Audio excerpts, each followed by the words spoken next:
निकलने वाला ऑक्सीजन निकलता है। तुम्हारे 5-5 थर्मल पावर स्टेशन चलते हैं, वहां वो ऑक्सीजन उगलते हैं। तुम्हारी फैक्ट्री है जो उगलती है, ऑक्सीजन उगलती है। मगर गरीब की बीवी सबकी भाभी।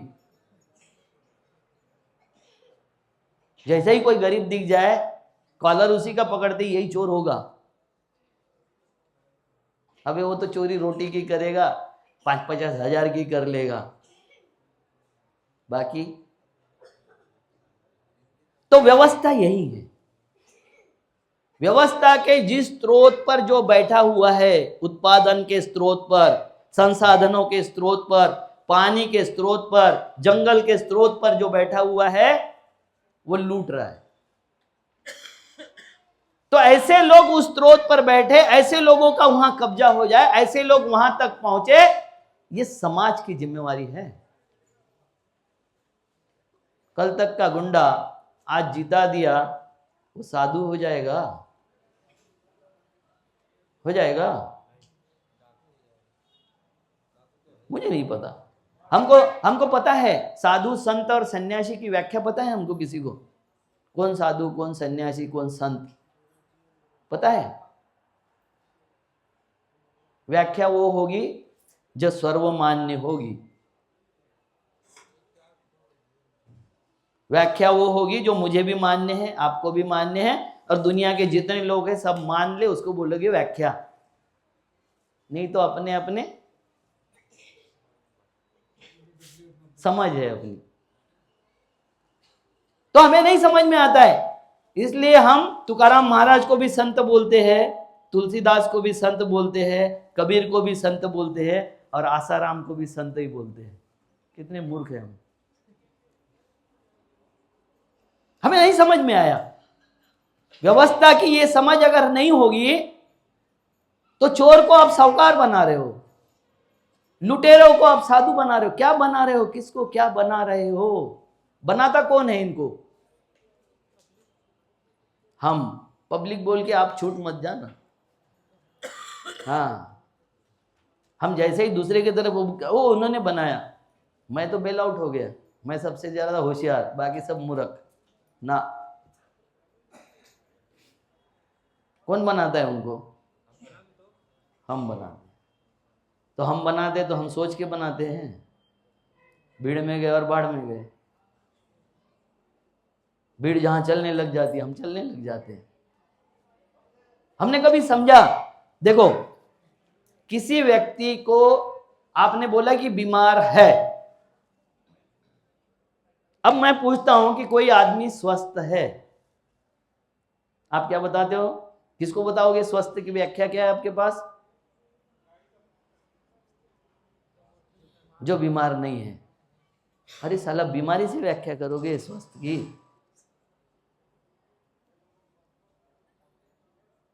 स्वस्थ आदमी की व्याख्या जो बीमार नहीं है वो स्वस्थ, जो पागल नहीं है वो होशियार, जो मूर्ख नहीं हो बुद्धिमान। ये कैसी व्याख्या हो गई?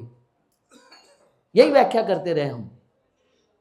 व्यवस्था बिगड़ने का प्रमुख कारण है कि हमने हमारी बात को समझा ही नहीं। हमने गलत चीज से तुलना करते रहे जिंदगी भर। आप मुझे बताइए कि साधु, संत, सन्यासी, ये तीनों एक ही शब्द है या अलग अलग? अलग है। चलो, एक बात तो सही है, क्योंकि अलग नहीं होते तो फिर तीन क्यों होते? तो किसको बोलेंगे?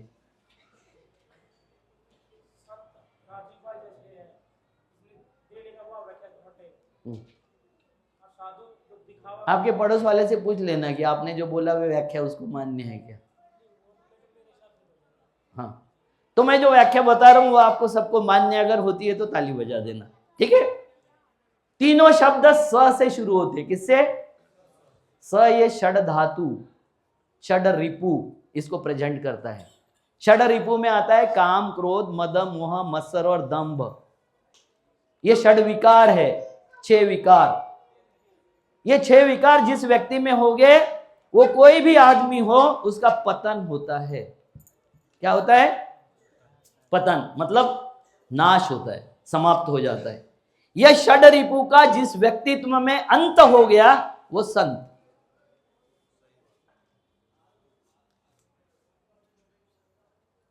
काम, क्रोध, मद, मोह, मत्सर और दंभ, ये 6 विकारों का जिस व्यक्तित्व में अंत हो गया वो संत। ये 6 विकार जिंदा है मगर उसने साध लिया। मेरे में काम है, क्रोध है, मद है, मोह है, मत्सर है, दंभ है, सब कुछ है, मगर अब मैं आप पे क्रोध प्रकट नहीं करूंगा क्योंकि वो बुरी चीज है। ये जो मुझे समझ में आ गया, मैंने उस पर नियंत्रण कर लिया, वो साधु। और जिसने न्यास करने का सोच लिया, न्यास करना मतलब सुधार करना, है उसमें जिंदा, वक्त बेवक्त प्रकट भी हो जाता है, क्रोधित भी हो जाता है, कुछ कर भी लेता है, उठपटांग भी करता है, मगर उसने सोच लिया है कि ये बुरी बातें हैं, इसको छोड़ना है, तो वो सन्यासी, न्यास कर दिया सन्यासी। षड्रिपु को न्यास करने का, जिसने सुधारने का निश्चय किया, वो सन्यासी। ये थर्मामीटर है। जैसे आप टुंड्रा प्रदेश में रहो जहां माइनस टेम्परेचर रहता 80, 60, 70, 80, या साइबेरिया में रहो जहां प्लस टेम्परेचर 70, 75 से ऊपर रहता है, आपके बगल का टेम्परेचर वहां जाके भी 97.5 होगा, जबान के नीचे का टेम्परेचर 98.5 रहेगा। -70 में चले जाओ, +70 में चले जाओ, टेम्परेचर मेंटेन रहेगा, क्योंकि तुम्हारी बॉडी सबसे बड़ा एयर कंडीशन प्लांट है। ये व्यवस्था है, कुदरत की व्यवस्था। क्या हो रहा है? कुदरत की ये व्यवस्था है। उसने विरुद्ध कंडीशन में भी आपके बॉडी का टेम्परेचर मेंटेन करके रखा है। अब उसने मेंटेन करके रखा है, हम उसके साथ खिलवाड़ करते हैं।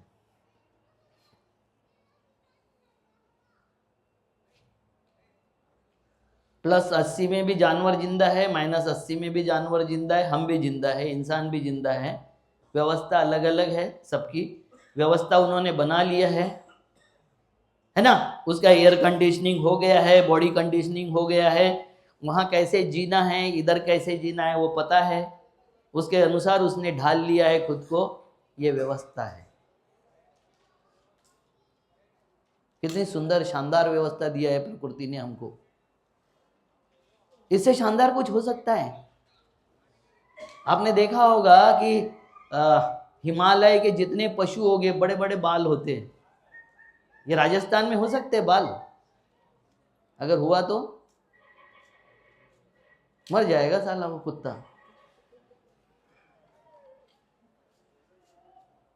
मरेगा कि नहीं मरेगा? बड़े बाल वाला कुत्ता राजस्थान में, और वहां बिना बाल वाले ले गए तो मर जाएगा। तो कुदरत की कितनी शानदार व्यवस्था है।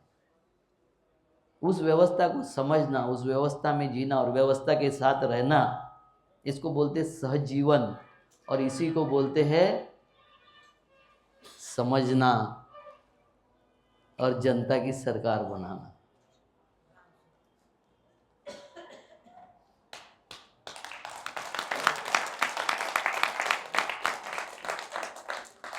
व्यवस्था कहीं बाहर से नहीं आती, कोई समझा नहीं सकता, समझना पड़ता है व्यवस्था को। आपको अगर लगेगा कि रेडीमेड मिल जाए 2 और 2 4, ये व्यवस्था नहीं है, ये रट है, ये रटंत है, ये रटाया हुआ बात है। व्यवस्था प्रकृति को समझने से आती है। हमारी प्रकृति, प्रकृति कहाँ कहाँ है? हमारे शरीर में भी है, शरीर में भी प्रकृति है।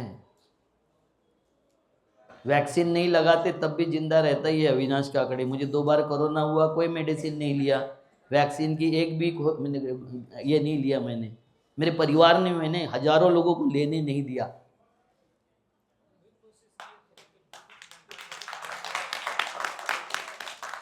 नहीं, आप परसों हम और प्रकाश पोरी जी साथ में ही घूम रहे थे, मेरे परिवार में मेरी बात मान लिया, उनके परिवार ने सब में वैक्सीन ले लिया, यही नहीं लिया। तुमको समझाना पड़ेगा ना। कैसे समझा सकता हूं? मुझे मेरे बेटे को समझाना है, कैसे? मेरे बीबी को समझाना है, कैसे कैसे समझता है कोई भी? मैं आपको हमारे विचार बोल रहा हूं, मैं समझा नहीं रहा हूं, मेरी औकात नहीं है किसी को समझाने की। मैं बोल रहा हूं, मेरे अनुभव बोल रहा हूं, मेरी जानकारी बोल रहा हूं, मैं समझा नहीं रहा हूं। समझाने की कुव्वत किसी में नहीं है, कोई किसी को कुछ भी समझाने के काबिल नहीं है। समझ कैसे सकता है आदमी?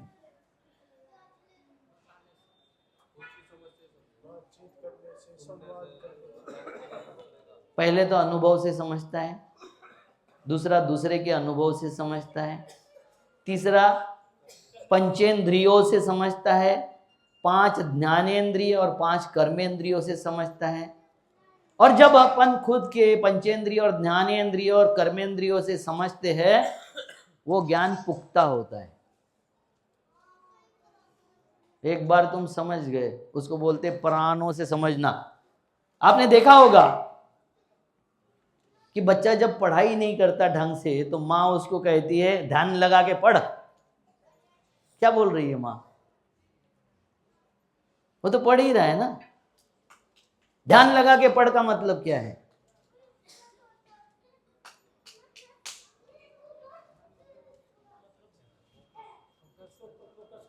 मतलब आंख को ऐसी बड़ी पुतली करके, हाँ तो रहेगा, उसकी प्रकृति है वो नहीं खेलेगा तो आप खेलोगे क्या बैठे बैठे? हाँ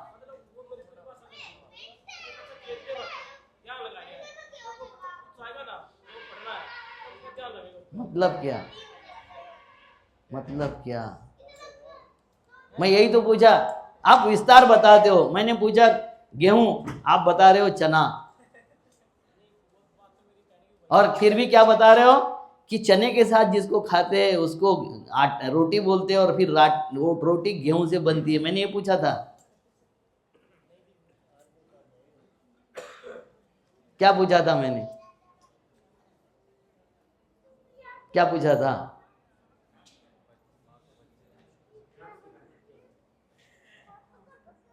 कोई बात नहीं, इसका सब खत्म हो गया। समझ कैसी होती है? आपको बताया था कि अनुभव से, अवलोकन से, पंचेंद्रियों से, ज्ञानेंद्रियों से। सबसे बड़ा होता है अनुभव। अब वो अपना है कि दूसरे का? हाथ जला के, भाई एक ने हाथ डाल दिया आग में, उसका हाथ जल गया, अब आप समझने के लिए आप भी डाल दोगे?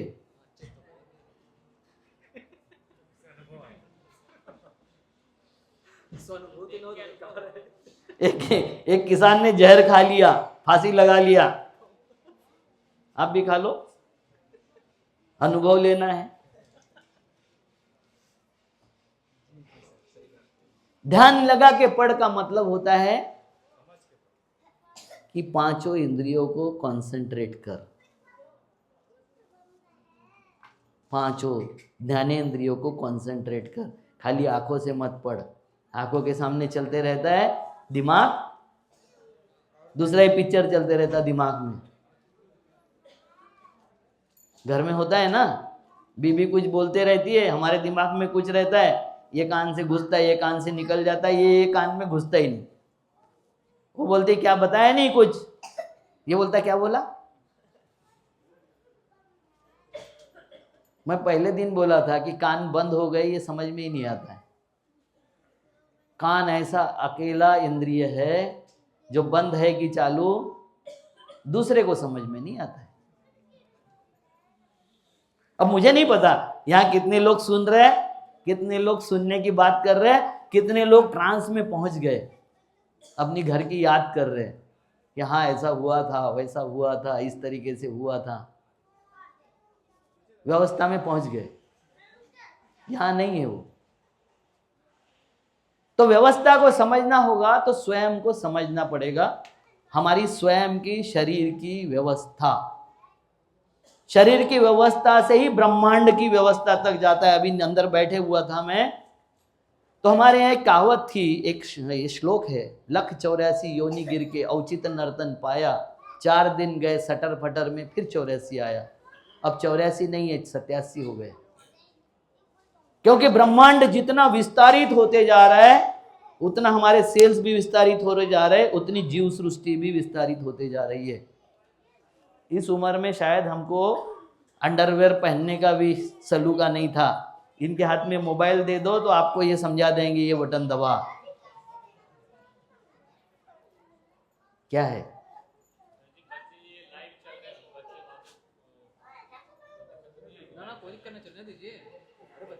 हाँ हाँ, वो उनका काम करें, कोई समस्या नहीं, वो उनका काम करना ही चाहिए उनको। वो नहीं करेंगे तो फिर आपको काम नहीं करने देंगे, व्यवस्था है वो। हाँ, उत्पाद करने लग जाए तो ठीक है, बाकी वो व्यवस्था में है, उसकी चिंता मत कीजिए। क्या बात हो रही थी?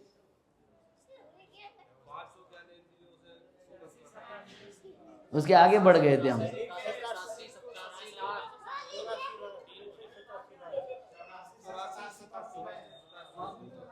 तो हम 87 तक पहुंच गए, लख 84 योनि गिर के औचित नर्तन पाया नहीं रहा। अब क्या रहा? 87 हो गया।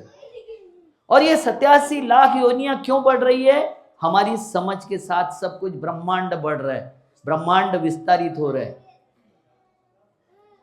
सारा का सारा ब्रह्मांड फैल रहा है पूरा। अभी घर में अंदर बैठ के एक चर्चा हो रही थी कि हमारी जिंदगी कैसे तय होती है, हम कितना दिन जिंदा रहेंगे, कितना दिन बचेंगे, कितने सांसें लेंगे, ये कैसे तय होता है? कैसे तय होता है? कैसे तय होता है? मैं कितने दिन, एक ने मुझे सवाल पूछा था, उसको लगा था ऐसे ही बैठा था, उसने मुझे सवाल पूछा कि आप बताइए, कुछ लोग बेड पे पड़े हुए रहते, बिल्कुल ऐसे हो जाते हैं कि अब वो बोलते हैं कि भगवान मुझे उठा नहीं रहा है, और उसकी सांस निकलती नहीं है। और एक ऐसा रहता है, चलते रहता है, बिल्कुल ऐसा चलते चलते गिर जाता है और मर जाता है। ये कैसे होता है? पता है कैसे होता है?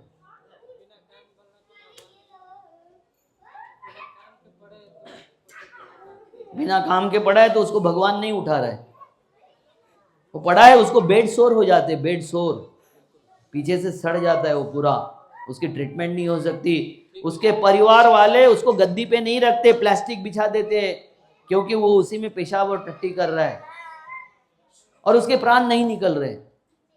देखा कि नहीं ऐसा? उसकी जान नहीं निकल रही है। और एक आदमी चलता फिरता है, बहुत भागा दौड़ी कर रहा है, सब कुछ कर रहा है, जिम में एक्सरसाइज कर रहा है, गिर गया मर गया, डांस कर रहा है, गिर गया मर गया, डायस पे बात कर रहा है, गिर गया मर गया। देखे कि नहीं? कैसा होता है? हम बोलते हैं भगवान की मर्जी, नहीं नहीं,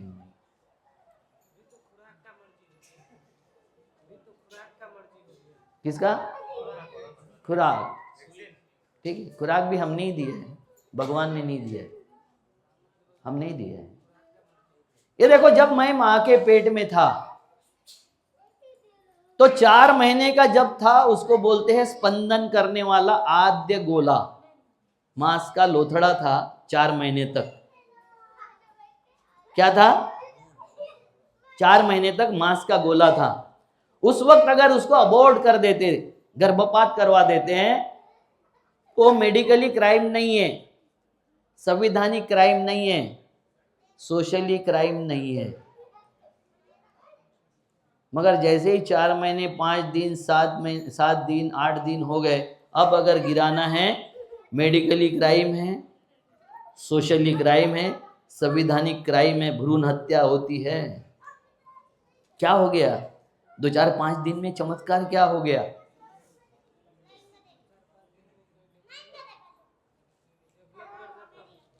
जो मांस का आद्य था गोला, आध्यात्म की वही सोच है। आपको अध्यात्म जो समझाया जाता है वो मूर्ख बनाने का सामान है। आद्य था मांस का गोला, उसमें तमास समाविष्ट हो गया, त्मा, मतलब चेतना समाविष्ट हो गई। वो चेतना कब आई, क्यों आई और कहां से आई, ये समझना मतलब आध्यात्म है। और वो जितनी तीव्रता से उसमें प्राण समाविष्ट होता है उतना वो लंबा सांस लेता है, उतना वो दीर्घ आयु होता है। सांस अगर तुम लो, प्राणायाम जो सिखाया जाता है वो इसीलिए सिखाया जाता है कि सांसें हर वक्त तानदेन से निकलनी चाहिए। तानदेन कहाँ है? नाभि के 4 उंगल नीचे। जितनी सांस दीर्घ लोगे वो सांस काउंट नहीं होगी और एक सांस के बदले 2 सांस बढ़ेगी। इसलिए हमको प्राणायाम सिखाते हैं, हम इसलिए हमको दीर्घ श्वास सिखाते हैं। आदमी की उम्र जन्मते वक्त ही तय हो जाती है, मतलब सांसें तय हो जाती है। कछुआ, मगरमच्छ, हाथी, इसकी उम्र बहुत लंबी होती है क्योंकि वो बहुत धीरे धीरे सांस लेते हैं। शेर, कुत्ता, बिल्ली, इसकी उम्र बहुत कम होती है क्योंकि वो जोर जोर से हाँफते हैं, सांस बहुत तेजी से लेते हैं। तो उम्र तय होती का मतलब होता है कि तुम्हारा पिंजरा बना हुआ कितनी सांसें लेने के काबिल है, वो बढ़ाना कम करना आपके हाथ में है। और इसी को कहते हैं आध्यात्म। यही आध्यात्म है। पूजा पाठ, पोथी पढ़ना, होम, याग, यज्ञ, ये सब तुमको दिया हुआ एनेस्थेसिया है। एनेस्थेसिया का मतलब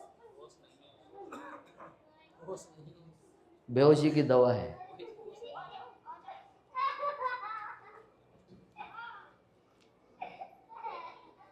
और वो बेहोशी की दवा चारों ओर बट रही है, हम जाके उसमें खड़े हो जाते हैं लाइन में, और उसको हम कहते हैं आध्यात्म। बताते वक्त उन्होंने बहुत सही बताया है। उन्होंने क्या बताया?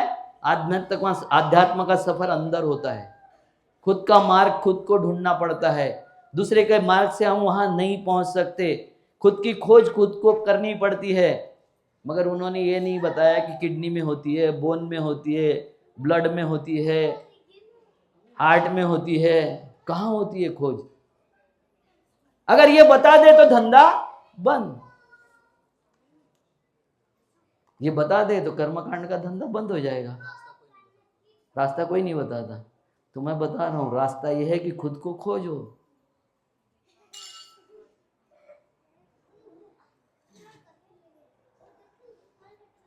आद्य मतलब उत्पत्ति, स्थिति और लय। आद्य का मतलब इतना ही है, उत्पत्ति, स्थिति और लय। ये सृष्टि का नियम है।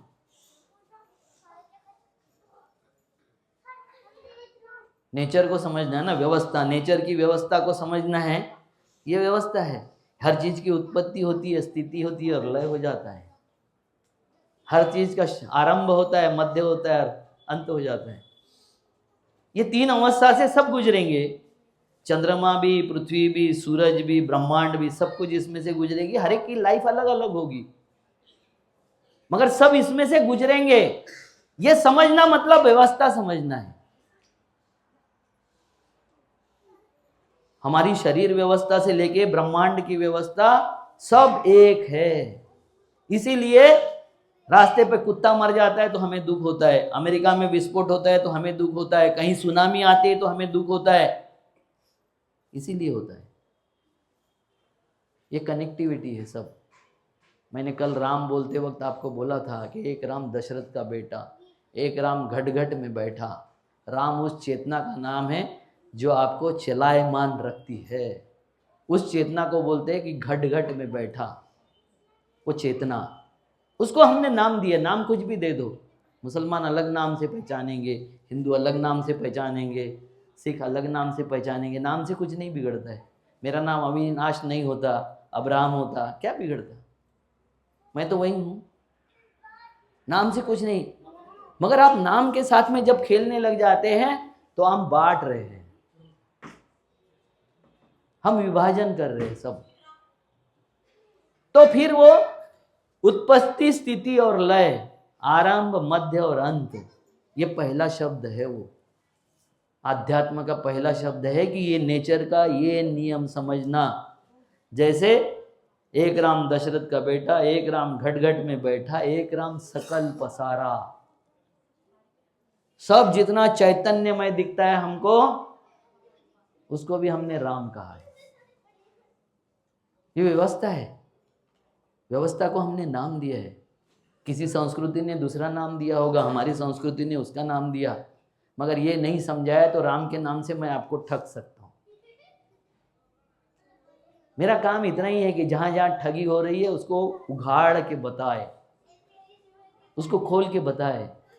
बंद मुट्ठी है तो आपको पता नहीं है, कुतूहल है आपके पास में कि इसके अंदर क्या होगा। खुल जाए तो जब तक कुतूहल रहता है मन में, जब तक आपको मूर्ख बनाया जा सकता है। चमत्कार हमारी सोच के बाहर के जो भी होता है उसको हम चमत्कार कहते हैं। आज से 30 साल पहले अगर कोई हमें बताता कि ऐसा एक फोन आने वाला है, कहीं भी खड़े हो जाओ जंगल में, आप अमेरिका में, लंदन में कहीं भी बात कर सकते हो, हम उसको बोलते साला मूर्ख है। यही बोलते ना, क्योंकि फोन लेने के लिए सांसद का लेटर लगता था, लाइन लगती थी, 2-2 4-4 साल लगते थे, उसके बाद में फोन आता था घर में। क्यों दादा, बराबर है कि नहीं? उस वक्त कोई मोबाइल की बात कर देता तो आप क्या बोलते? पागल है साला, मूर्ख बना रहा है। क्योंकि हमारे कल्पना के बाहर था।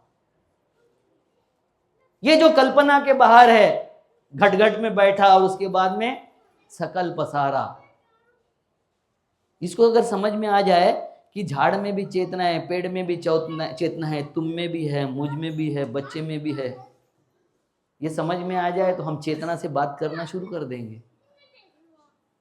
माँ बेटे से चेतना से ही बात करती है। जब तक बेटा 10 साल के ऊपर तक नहीं हो जाता है, उसका संवाद बेटे से चेतना से रहता है। उसको चेहरा देख के समझ में आ जाता है इसको क्या चाहिए। उसका चेहरा देख के समझ में आ जाता है कि इसको परेशानी क्या है, क्योंकि वो उसके साथ में चेतना से कनेक्ट है। भाषा से नहीं, संवाद से नहीं, समझ से कनेक्ट है। हम अगर समाज से कनेक्ट हो जाए तो कैसे होना पड़ेगा? भाषा की जरूरत है कि समझ की जरूरत है? व्यवस्था। व्यवस्था में अगर भागीदार बनना है तो व्यवस्था की समझ होना जरूरी है। व्यवस्था क्या है? इन ऑर्डर है। अव्यवस्थित है क्या व्यवस्था? कि नागपुर का आम जो है वो आम देगा, पेड़ के आम के पेड़ में आम लगेंगे और यूपी के आम के पेड़ में अमरूद लगेंगे, ऐसा होता है क्या? व्यवस्था क्या है?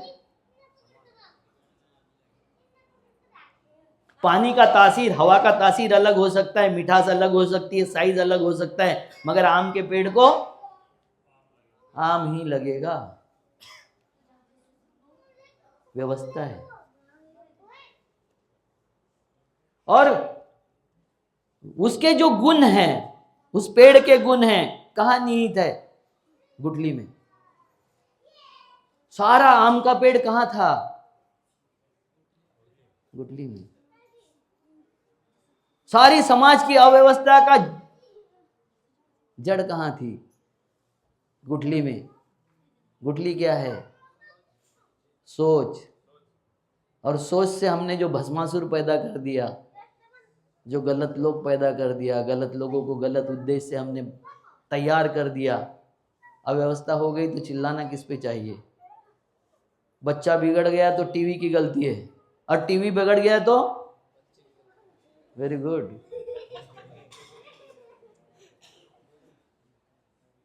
बच्चा रोता है, माँ उसको संभालना नहीं चाहती, उसके हाथ में मोबाइल दे देती है।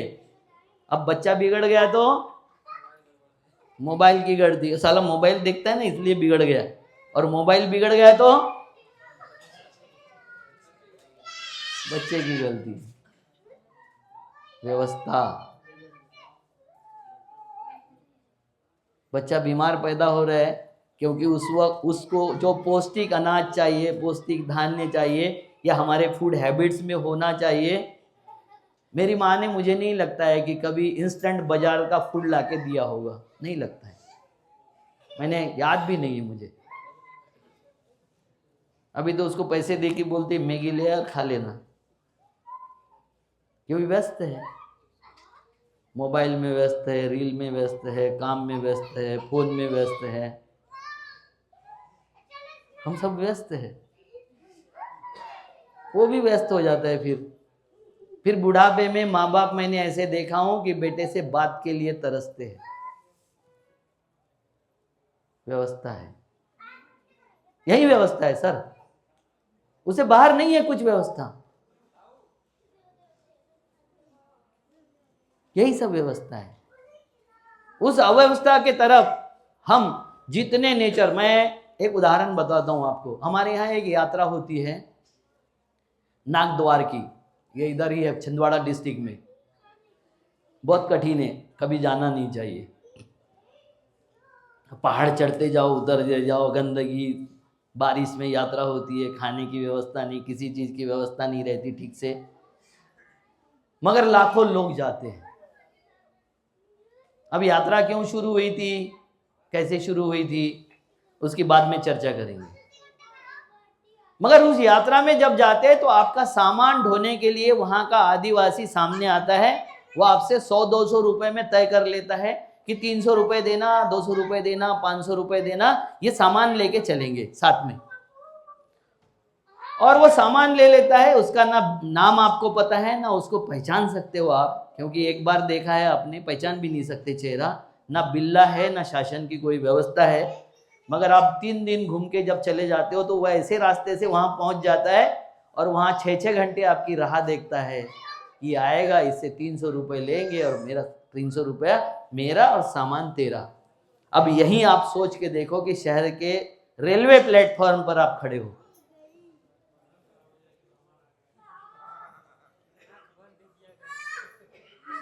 नजर हटी, दुर्घटना घटी।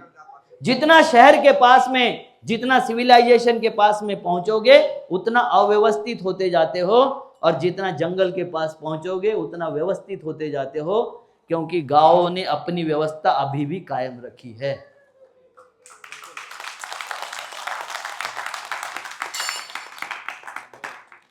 नेचर के साथ में जिएगा तो व्यवस्था को समझने में बहुत कठिनाई नहीं है।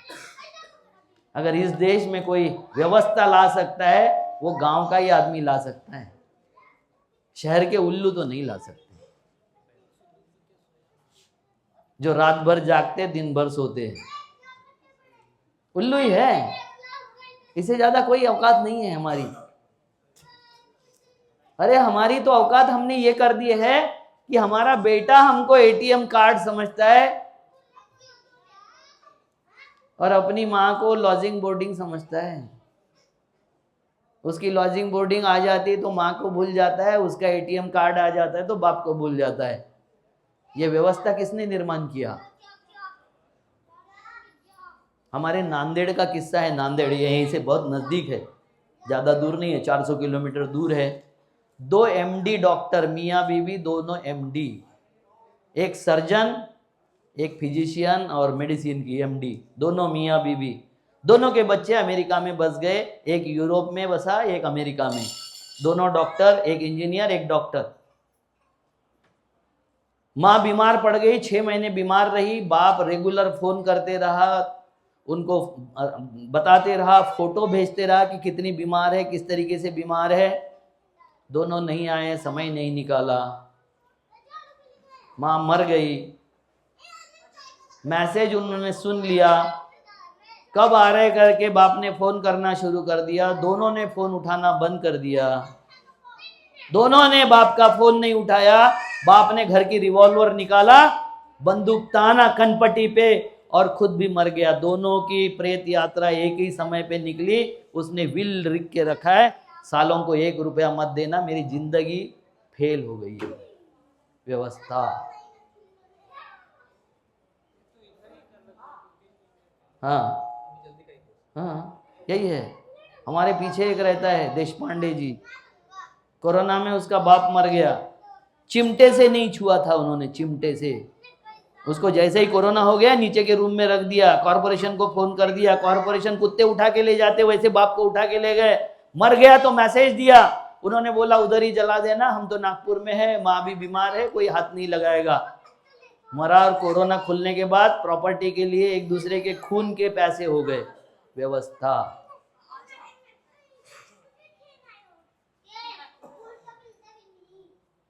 ये बाहर से नहीं आती है। व्यवस्था कभी बाहर से नहीं आती, वो भीतर से आती है, मेरे शरीर से शुरू होती है, मेरी सोच से शुरू होती है। व्यवस्था को अगर बदलना है, सोच को बदलने से शुरुआत होती है। मुझको बदलना पड़ेगा। मैं बार बार बताता हूँ कि दारू पी के अगर मैं यहाँ दारू का लेक्चर देने लग जाऊं, सुनने वाला बोलेगा ठीक है, साले के मुंह नहीं लगना है, बड़ा आदमी है, देवेंद्र भाई का दोस्त है, कहाँ इससे पंगा ले लेते हो। मगर कान बंद हो जाएंगे, कान बंद हो जाएंगे, आगे वाले की औकात समझ में आ जाएगी, बोलने वाले की औकात क्या है। ये जो होता है ना, गाड़ी घोड़ा छल्ले गहने सोना घर द्वार, ये सब मुंह खुलते तक ही काम में है। ये सब चमक दमक तब तक ही उपयोग में आती है जब तक मुंह नहीं खुलता। मुंह खोलने के बाद अगर गडर का ढक्कन खुले जैसा हो गया तो फिर इसकी औकात खत्म। समाप्त करने सर? कभी नहीं। अरे मैं भी आदमी हूं यार। हाँ, मुझे मुझे ठीक है, मेरे पास एनर्जी है, मुझे अच्छा लगता है संवाद करना। जैसे जी सर।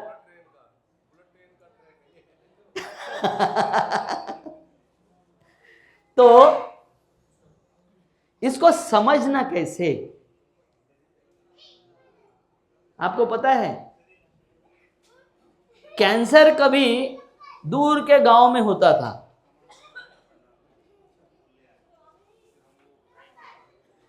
फिर गांव में आ गए अपने, फिर पड़ोस में आ गए अपने, अब घर में आ गए अपने। कैसे?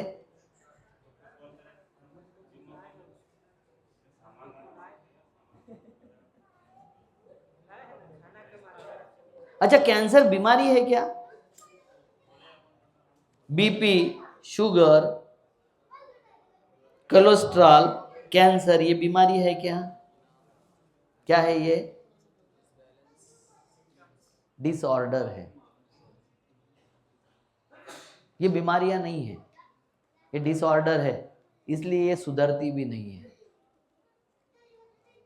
किसी दवाई से सुधरती नहीं है। सुधरती नहीं है का मतलब सुधरती नहीं है ऐसा नहीं बोल रहा हूं मैं, किसी दवाई से सुधरती नहीं है, क्योंकि हम इसको समझते ही नहीं है। सुधारेंगे कब? जब समझेंगे। भाई गाड़ी हम लेके गए, एक इंजीनियर के किस्सा बताता है कि एक अमेरिकन इंजीनियर था, वो एक बार टरबाइन, उसका इलेक्ट्रिसिटी का टरबाइन था, वो टरबाइन बंद हो गया। वो इंजीनियर, कई लोगों ने उसको प्रयास किया, एक इंजीनियर आया, उसने उसको कान लगा के जांचा, हाथ लगा के जांचा, एक हथौड़ा उठाया, हथौड़ा मारा, इंजन स्टार्ट हो गया टरबाइन का। कितना पैसा? बोला $1,00,000। बोला एक हथौड़ा मारने के $1,00,000 नहीं, $1 है समझने का, हथौड़ा मारने का, और $99 है सही जगह पर हथौड़ा मारने के। 90,999 सही जगह हथौड़ा मारने के। व्यवस्था क्लियर हो गया? व्यवस्था, ये चैप्टर क्लियर हो गया। अब व्यवस्था स्थापित कैसे करोगे? जैसा ये आपको बता दिया मैंने हथौड़ा मारने के, वैसा हमको समझना पड़ेगा कि डायबिटीज क्या है। क्या है डायबिटीज? बीपी क्या है? शुगर मैंने कोलेस्ट्रॉल क्या है? कैंसर क्या है? समझता है हमको?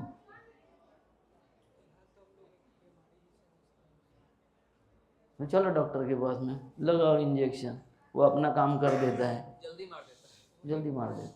मैं मेरा विल लिख के रखा हूँ, मेरे बेटों को पता है कि असाध्य बीमारी अगर मुझे हो जाए तो मुझे रिपेयर करके 2-3 साल जिंदा ना मत मार देना, ऐसे ही आराम से ले आना घर में, कोई ट्रीटमेंट मत करना। इसका ऑपरेशन हो जाएगा तो ये 2 साल जिएगा, इसकी कीमोथेरेपी हो जाएगी तो ये 3 साल जिएगा। ऐसा जी के करूँगा क्या? साला खुद पे भी बोझ, परिवार पे भी बोझ, समाज पे भी बोझ, ऐसे जी के करूँगा क्या? क्योंकि मुझे समझ है, मेरी समझ है मुझे। डायबिटीज़ का मतलब होता है कि तुम्हारे खून में और ब्लड में और यूरिन में शुगर रिफ्लेक्ट हो रही है, दिखाई दे रही है। क्यों दिखाई दे रही है शुगर? क्योंकि जितनी शुगर जा रही है वो कंज्यूम नहीं हो रही है। तुम्हारे यहाँ पैंक्रिया से सिक्रेशन जो होता है वो दिन में 2 बार होता है, और डॉक्टर तुमको बोलते हैं थोड़ा थोड़ा 5 बार खाओ। गुड। जब 2 बार सिक्रेशन हो रहा है, 2 ही बार की शुगर डाइजेस्ट हो सकती है, 3 बार तुमने खाया, उसका क्या होगा? 1 बार खाना खाया, फिर अच्छा है, दूसरे बार, फिर तीसरे बार, पेट की सेल्स खराब होगी कि नहीं? तो वो जो सेल्स है, शुगर चाहिए क्या बॉडी को? शुगर की जरूरत है क्या बॉडी को? 100% है। मिर्ची से भी मिलती है, अनाज नहीं, मिर्ची से भी मिलती है। शुगर की जरूरत है, तुम्हारे सेल्स का पेट्रोल है वो, तुम्हारे सेल्स की एनर्जी है वो, तो तुमको जरूरत है, मगर जरूरत से अधिक घातक है। और जब तुम्हारे सेल्स को शुगर खा नहीं रहा है, उसका पेट भरा हुआ है और तुम उसको जबरदस्ती खिला रहे हो, तो क्या होगा? सेल्स मरना शुरू हो जाएंगे।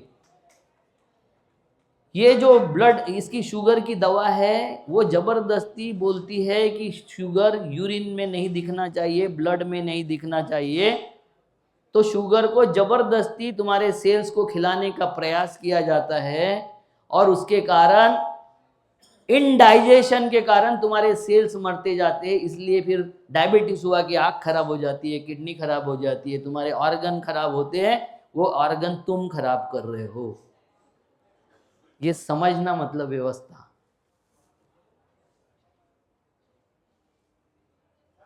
किसी भी बात के बारे में सोचना छोड़ दिया है हम लोगों ने।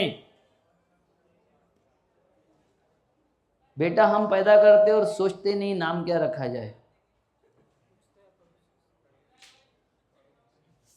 मैं किसी का नाम नहीं लूंगा, बुरा लगता है लोगों को।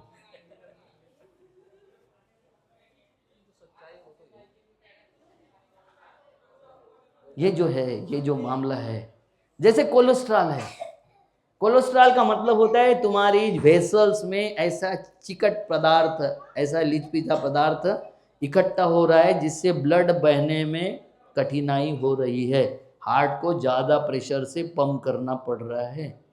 जैसा ये 2 इंच का पाइप है, आधे सामने जाके उसको आधा इंच कर दो तो मशीन का आवाज़ बदल जाता है, लोड आ जाता है। वो वहाँ ब्लॉक होने की वजह से हार्ट पे लोड आ रहा है। करना क्या चाहिए था? वेसल साफ करने की दवा देनी चाहिए थी, वो दवा है नहीं एलोपैथी में, इसलिए वो आपको ब्लड पतला करने की दवा देते हैं। कोलेस्ट्रॉल की दवा है ब्लड पतला करने की दवा, मर साले।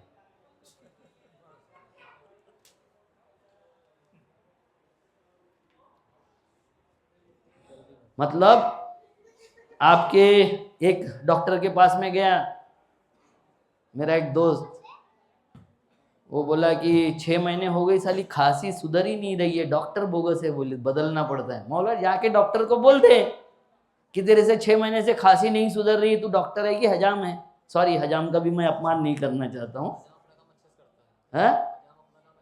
नहीं नहीं, मैं दूसरी बात बोल रहा हूँ। तो तू डॉक्टर है कि कौन है, ये मैंने पूछने को बोला। वो डॉक्टर भी उसी का दोस्त ही था। उसने क्या बोला, इसको दवा बदल के दे दे बोले। वो नर्स ने उसको दवा दे के पैक करके भेज दिया। वो नर्स बाद में बताती है कि वो दवा तो लूज मोशन की है। समस्या क्या थी? खांसी की। दवा कौन सी दी? लूज मोशन की। अब वो खांस नहीं रहा है ना, मगर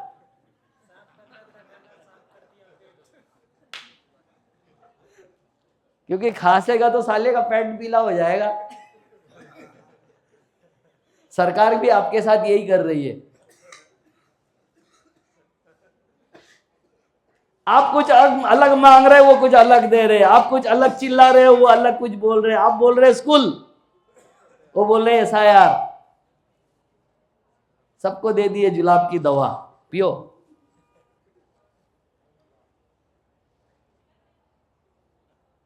गजब चल रहा है ये व्यवस्था। जब तक नहीं समझेंगे, सही जगह पर हम उंगली नहीं धरेंगे। उंगली वो वाली भी और ये वाली भी। व्यवस्था पे उंगली अगर रखे तो दुरुस्त होगी ना व्यवस्था, नहीं तो। मैं चाहता हूं कि आप जितने ट्रेंड लोग होंगे, जितने लोग कोर ग्रुप के होंगे, ये सबको आध्यात्म, धर्म, हमारे भगवान राम कृष्ण शिव, ये हमारे लोगों ने बहुत ही सोच समझ के इसको आराध्य बनाए हैं, आराध्य बने हैं। इसको समझना पड़ेगा। अगर नहीं समझोगे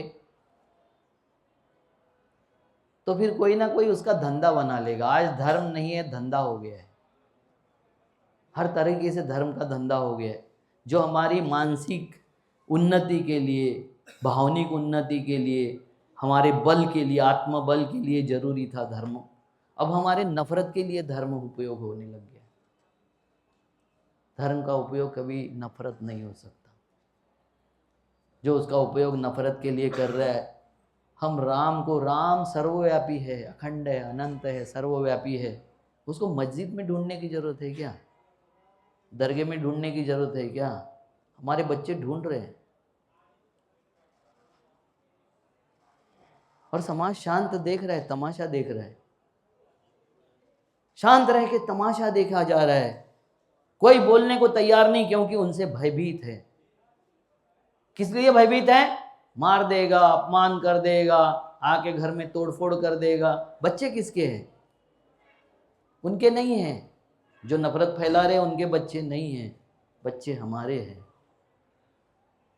हमने बच्चों को समझाया नहीं, बच्चों से हमने संवाद किया नहीं। लड़कियां भाग रही है, 18 साल की हो जाती है, भाग जाती है, क्योंकि बाप का संवाद नहीं है लड़की के साथ में। हम उसको इंस्ट्रूमेंट समझ रहे हैं, पराया धन। उसको समझाया जाता है पराया धन है। कैसे पराया धन है? लक्ष्मी के साथ में हमारे 5 रिश्ते हैं। एक लक्ष्मी पुत्र, एक लक्ष्मी पति, एक लक्ष्मी पिता, एक लक्ष्मी सखा। चारों रिश्ते बहुत अलग है, बहुत गजब के हैं, बहुत की अपनी अपनी मौलिकता है। लक्ष्मी पिता होगा तो वो लक्ष्मी को बढ़ाएगा, बड़ा करेगा, दूसरे को दे देगा। समाज में ऐसे लक्ष्मी पिता बहुत है। जिंदगी भर फटे कपड़े पहने रहा, झोपड़ी में भीख मांगते रहा, जब मरा तो उसके पास में बैंक में करोड़ों रुपए निकले और उसके झोपड़ी में भी लाखों रुपए निकले। ऐसे सेठ भी मिलेंगे, भिखारी की जरूरत नहीं, सेठ भी मिलेंगे कि दवाई के लिए पैसे नहीं निकाला और मर गया, घर में लाखों रुपए पड़े थे। एक सेठ मर रहा था और उसने बताया नहीं पैसा कहाँ रखा है। बच्चे सब इकट्ठा हो गए, उसने बच्चों को बुलाया कि मैं सबसे बात करना चाहता हूँ। उसके मुंह से जबान नहीं निकल रही थी, मरनासन्न अवस्था में चले गया। डॉक्टर ने बोलेगा कि एक इंजेक्शन आता है 50,000 का, इसको दे दिया तो ये 5 मिनट के लिए जो बोलना है वो बोल सकता है। बच्चों ने निकाला पैसा, डॉक्टर को दिया 50,000 रुपए। पहला शब्द उसने बोला, हरामियों यहां बैठे हो, बकरी झाड़ू खा रही है।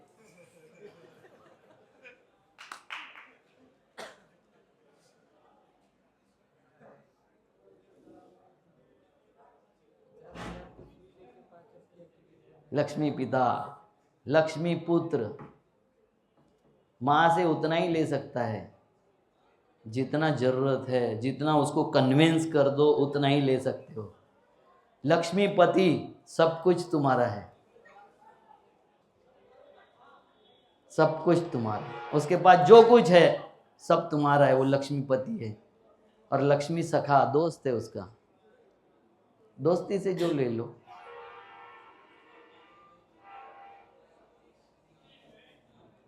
हम जब समझते नहीं, रिश्तों को नहीं समझते हैं, नातों को नहीं समझते हैं, संबंध को नहीं समझते हैं।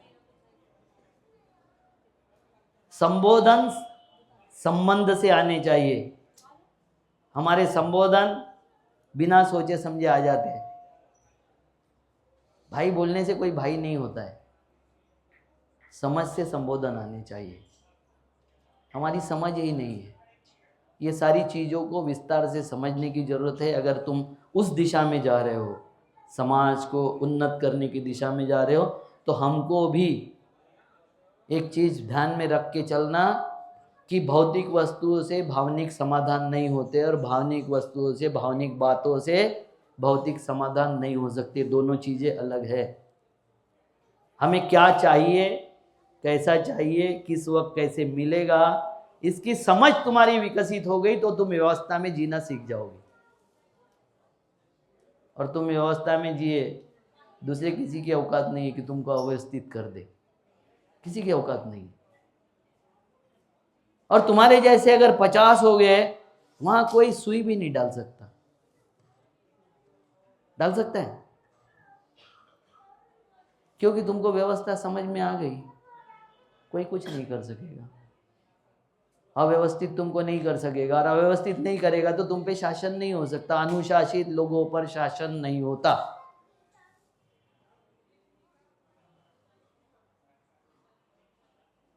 नमस्कार, जय हिंद।